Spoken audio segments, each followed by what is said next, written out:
Hello friends, welcome back to my channel স্বপ্নের ফেরি। আজ আমি তোমার সঙ্গে শেয়ার করতে চলেছি আমার ঠাকুমার আরও একটি রেসিপি, তালসত্ত্ব।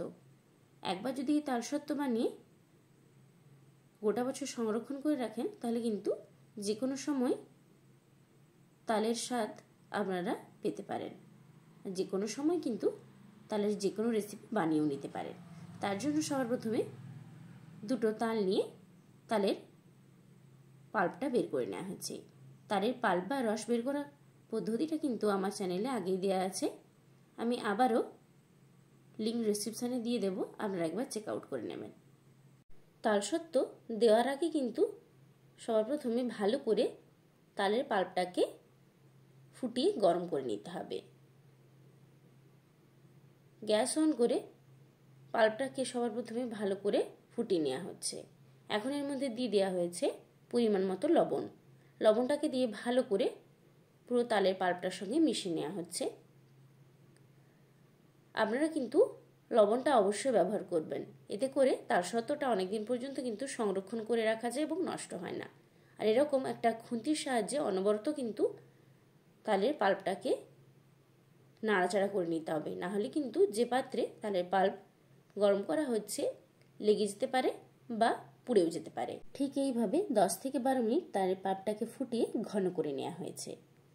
এখন এরকম একটা থালা নিয়ে এর মধ্যে তালের পাল্পটাকে দিয়ে এরকম একটা খুন্তির সাহায্যে স্প্রেড করে দেওয়া হচ্ছে। আপনারা চাইলে কোনো হাতার সাহায্যেও কিন্তু এই কাজটা করে নিতে পারেন।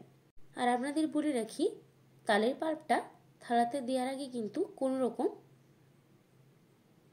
তেল দিয়ে থালাটাকে ব্রাশ করে নেওয়া হয়নি, কারণ সারা বছর যখন তালসত্ত্বটাকে সংরক্ষণ করে রাখা হবে এবং পরে কোনো রেসিপিতে ব্যবহার করা হবে, তেল দেওয়া হলে কিন্তু এতে করে একটা দুর্গন্ধ ছাড়ে, এই রেসিপিটি খেতেও ভালো লাগে না।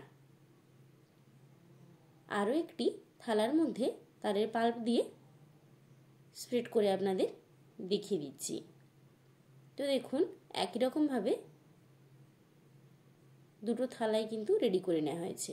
এখন রোদে দেওয়ার পালা।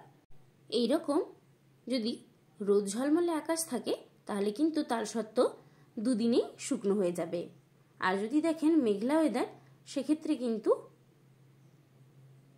রুমের মধ্যে ফ্যান চালিয়ে তালসত্ত্বটা শুকনো করে নিতে পারেন। এতে করে সময়টা একটু বেশি লাগবে, 3 থেকে 4 দিন কিন্তু তালসত্ত্বটা শুকনো হয়ে যাবে।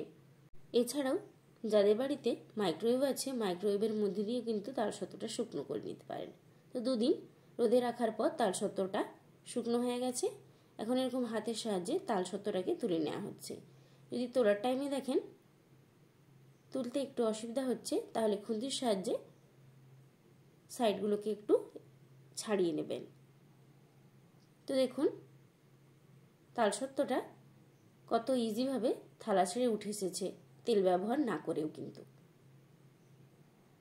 আর তালসত্ত্ব দিয়ে যখন কোনো রেসিপি বানাবেন অবশ্যই 1 থেকে 2 ঘন্টা আগে তালসত্ত্বটাকে ঈষৎ উষ্ণ গরম জলের মধ্যে ভিজিয়ে রাখবেন, তাহলে কিন্তু যে কোনো রেসিপি তৈরি করতে খুব ইজি হবে। আর অবশ্যই বেশি কিন্তু জল দেবেন না, অল্প করে জল দিয়ে ভিজিয়ে রাখবেন। তো বন্ধুরা, যদি আপনাদের রেসিপিটি ভালো লেগে থাকে তাহলে অবশ্যই কিন্তু বাড়িতে একবার বানিয়ে ট্রাই করবেন।